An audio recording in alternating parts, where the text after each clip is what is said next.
Dearly beloved, we are gathered here today to witness all things temporal. Okay, sorry. I just feel like no one has really made good use of the pulpit so far, so thanks for letting me do that. The rest, thank you. The rest of my talk will be relatively normal. As Mason said, I'm going to be talking about a technique that we call multimodal workflows and how we use them to keep DGX Cloud up and running. Just a little bit about myself. I'm ex-Temporal. I worked on the cloud from early 2021 to mid-2022. Fun fact is that Maxime was my mentor as a new grad at Amazon some years ago. I'm not going to date myself. And the picture on the right is from the first replay conference, and that is me. So you know I'm ride or die for Temporal. This talk is going to be in 3 sections. First, I'm going to talk a little bit about what we do at NVIDIA DGX Cloud. Then I'm going to completely switch directions and talk about what I think workflows actually are. Hopefully you know at this point, but I'm going to tell you again anyway. And then in the 3rd section, I'm going to try to tie those 2 threads together with how we use this approach of multimodal workflows in our actual application. So to begin with, NVIDIA DGX Cloud, can I have a show of hands? Who has heard of DGX Cloud? OK, I see a couple people from NVIDIA. This is great feedback, which I'll definitely take back to our marketing team. And so for the 3 of you, not you guys, for the 3 of you who raised your hand, can anybody tell me what DGX stands for? It's OK, you can just shout it out. Damn. I don't know either, and at this point, I'm kind of afraid to ask. I was really hoping somebody could help me out.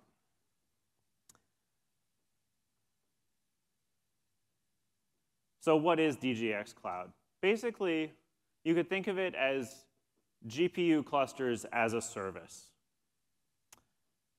co-located in your CSP of choice, especially if it's Oracle, but soon AWS, GCP, Azure. This would allow you to say, if you're a small, medium-sized enterprise, say, I would like a cluster of 500 GB200s, the latest chip architecture, and then have that provided to you as, say, a managed Kubernetes cluster that you could then run your training job on. Now, I wanted to brag about how many GPUs that we have under management, and NVIDIA is strangely tight-lipped about this, but it's more than a few, OK? I think this slide is pretty self-evident. But you know, people hear in the news whenever NVIDIA has a supply chain crunch. There was a production issue earlier this year with the GB200s, and you know, I'm sure a lot of people lit their hair on fire, right? And not being able to use a GPU is kind of the same as not having produced one. So this is a major driver for us. And the kinds of issues, this isn't like software, where like you find a bug, and then you know, you fix it and push it out and go back to sleep. You know, the kinds of remediations that we have to do, they're human-driven often, if not, you know, physically, like if not someone physically fixing something, right? And they can take on the order of days or even weeks. Hopefully, it's pretty apparent how Temporal applies to this situation. So now let's talk about the life of a GPU. Oh, I just realized, yeah, the timer is all funny. I've been talking for 36 minutes already. It went really, really fast, I thought. Let's talk about the life of a GPU. So I'm not a hardware guy. My view of this has always been pretty simple. Someone orders the hardware, you make it, deploy it, you use it, profit. Simple. Since joining NVIDIA, I've learned that this is slightly more complicated. Again, at this point in replay, hopefully you're seeing how temporal might be helpful for us in dealing with the actual life of a GPU. And this is a gross oversimplification of what we deal with. One small thing to note is that this isn't just about keeping GPUs running in the cloud. GPUs are composed into nodes, which is like a board and makes a rack unit. There's the rack itself. That gets assembled into a cluster or a block. And even the CSP itself is, in a way, a resource. Not to mention the other virtual resources that we manage, such as like allocations of capacity. So this will become relevant, especially later when I talk about our product and how we want to incorporate Nexus with it. OK, so now we're on to the second section of the talk, basically, where I'm going to talk about workflows at a completely theoretical level.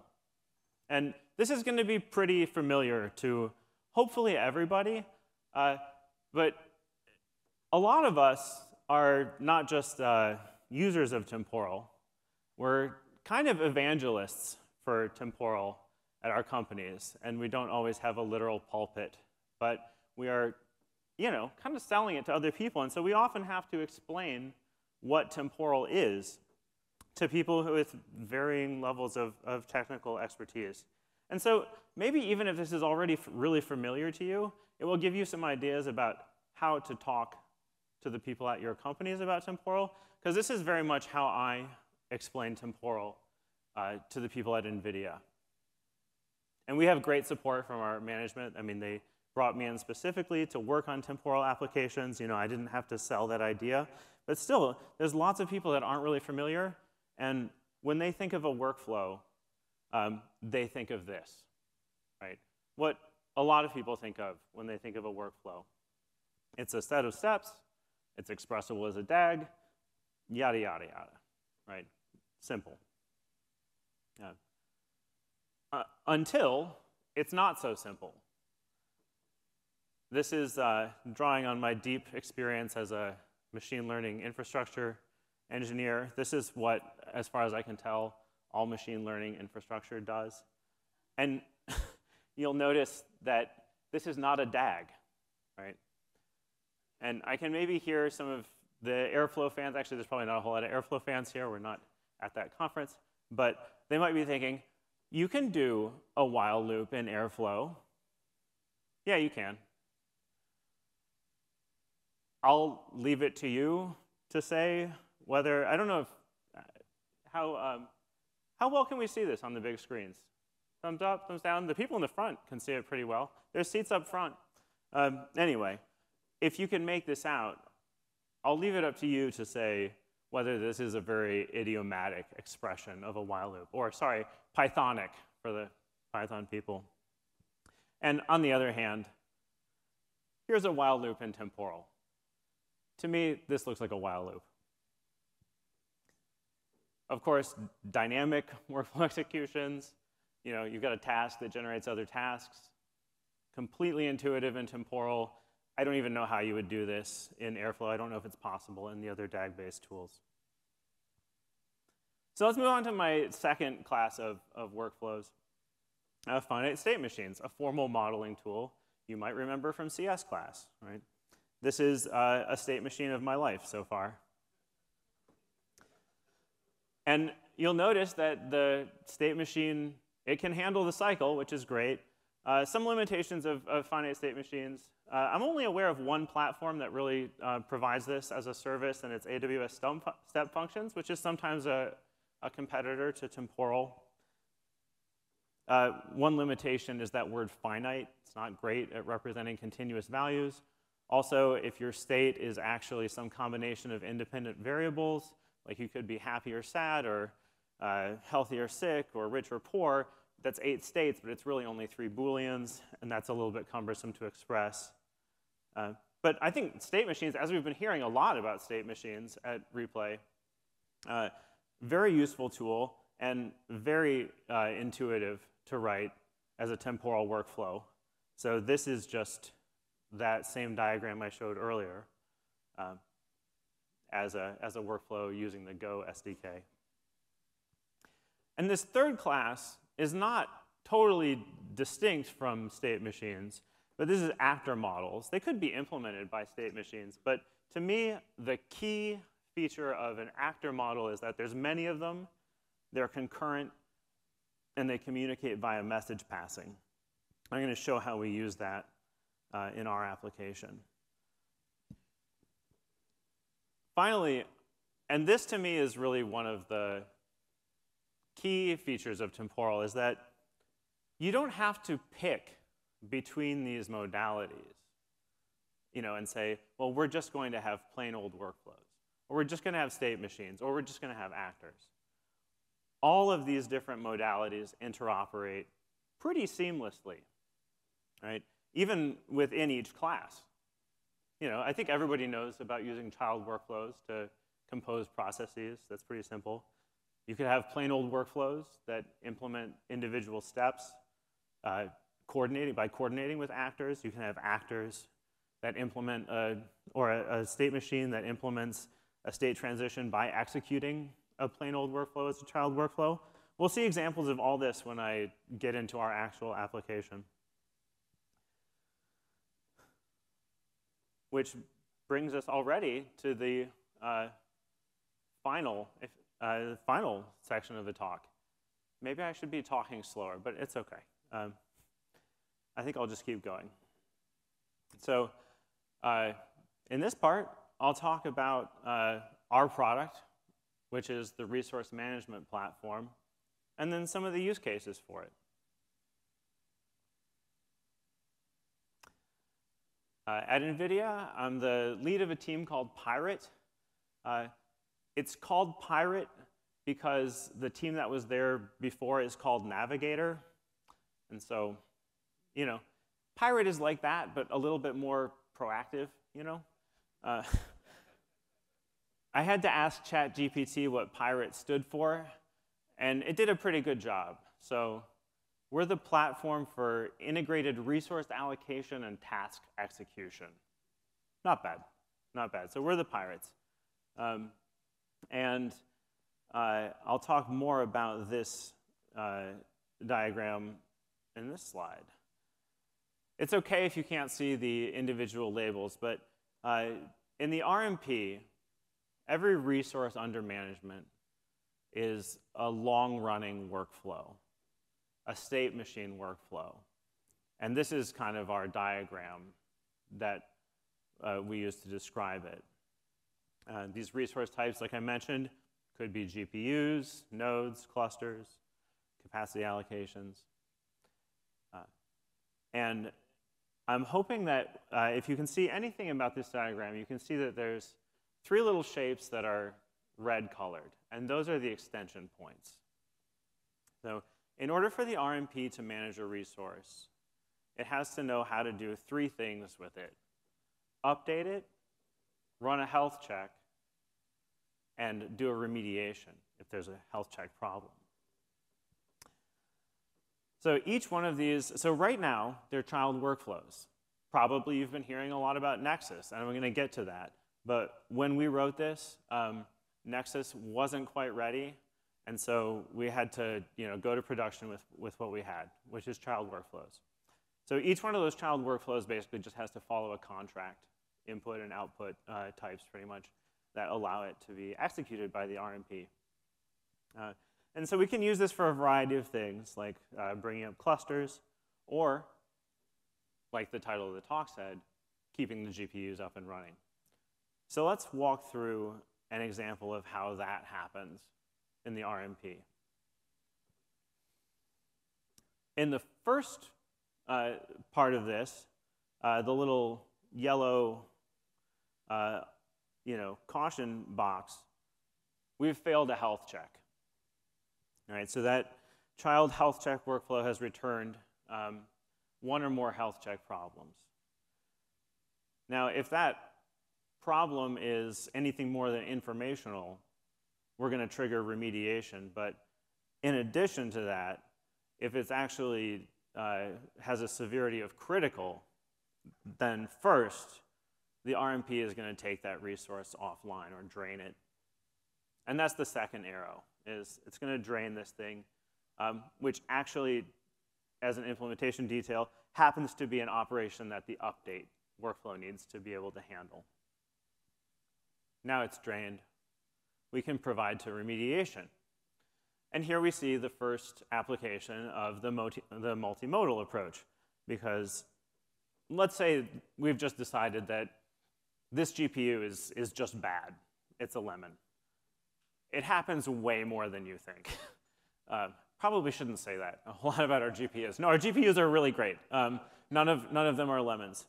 I've got some OG swag on here, which I think says the services you depend on are unreliable. Your application doesn't have to be. I will extend that to your hardware and your networks are unreliable. Your service doesn't have to be. All right, so let's say we decide this GPU is just bad. We got to take it out. Now we execute a plain old workflow. You know, goes, interacts with humans. Someone's got to go physically take the rack out. And now we see another application of the multimodal approach, because that plain old workflow that's responsible for replacing the GPU is going to coordinate with the actors that represent those sub-resources, the bad GPU and the new GPU, so that their status is kept updated in the system. Right, so finally, that's done. Calls back to the node, updates it to say, got rid of GPU 5, now there's GPU 13 in there. As the update completes, health check passes. The RMP notices that this was drained due to a critical health check failure, which has now been remediated, and undrains it, and we're back in business. Here's another case. This one's designed but not implemented. This is when we have to reconfigure networking, because I said co-hosted with the CSPs, but actually NVIDIA also has several in-house, basically, data centers that we run. And you know, occasionally have to do something like a network upgrade, which is another plain old workflow, right?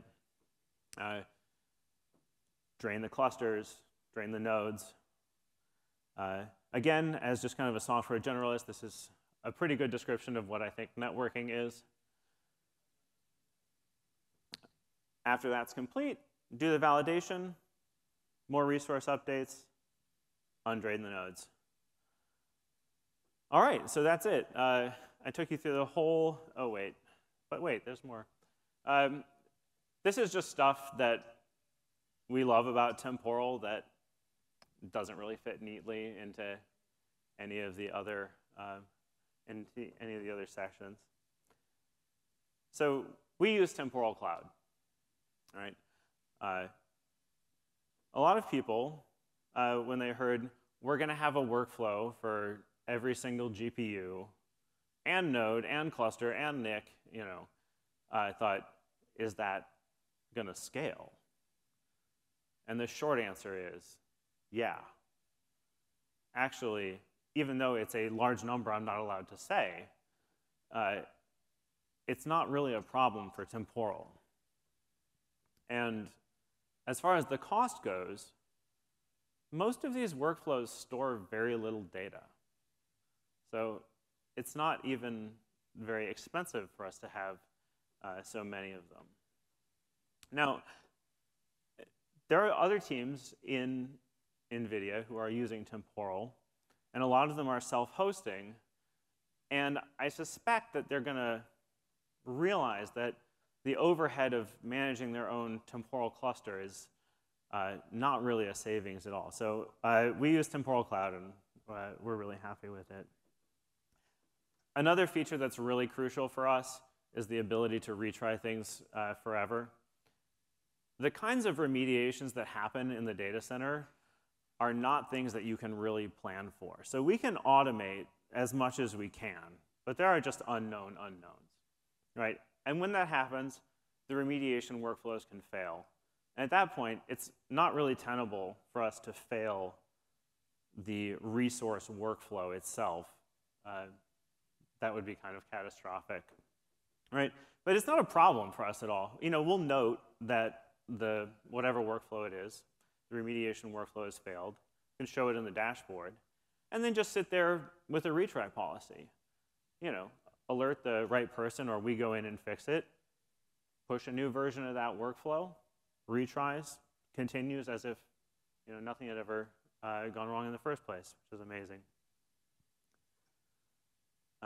If you happen to catch Drew and I think Jacob's excellent talk on versioning today, they really went into detail about this. So I'm just going to note it here, is that we have really long-running workflows. We don't have to update that main state machine workflow that I showed. It doesn't really have to get updated that much. But when we do have to change it, we have the ability in Temporal with, frankly, more than one different versioning strategy that we could use, whether it's writing explicit versioning checks in the code or just using like a blue-green approach. And finally, something that I'm really excited about, and that Nexus is an idea that has been in the works for a long time. I remember talking about it back when I was at Temporal. I think it's an idea that is just so good that its time is coming, and just in time for us, frankly, right? Because I think everyone knows the restrictions on using a single namespace are a little painful, and Paul spoke about that. All right, so we have exactly this problem of we need extension points in our system. Even just being able to use a Nexus operation to invoke a child workflow instead of using a child workflow would already be a huge win, just for access control and resource isolation and all those reasons. But Nexus will allow us to do much more than that for cross-resource collaboration. So let's say that you have a parent resource that needs to update its child resources in the course of one of those workflows. Before Nexus, what does that look like? Some combination of signals and queries, maybe updates. Certainly doable, especially if you just kind of hand wave around the single namespace restriction. But it's not really the right level of abstraction. Nexus will allow us to create an operation which represents that whole interaction between the two workflows, which is just a really intuitive and clean abstraction, and also allows us to really be federated in the way that we need to as a platform. So we're currently, we're on Nexus Early Access, and we're currently moving on to it, and hopefully I'll come back and report all the success we've had next year. So that's pretty much it. I just want to thank all these people at Temporal and at NVIDIA for the support. And with that, I will just say, peace be with you.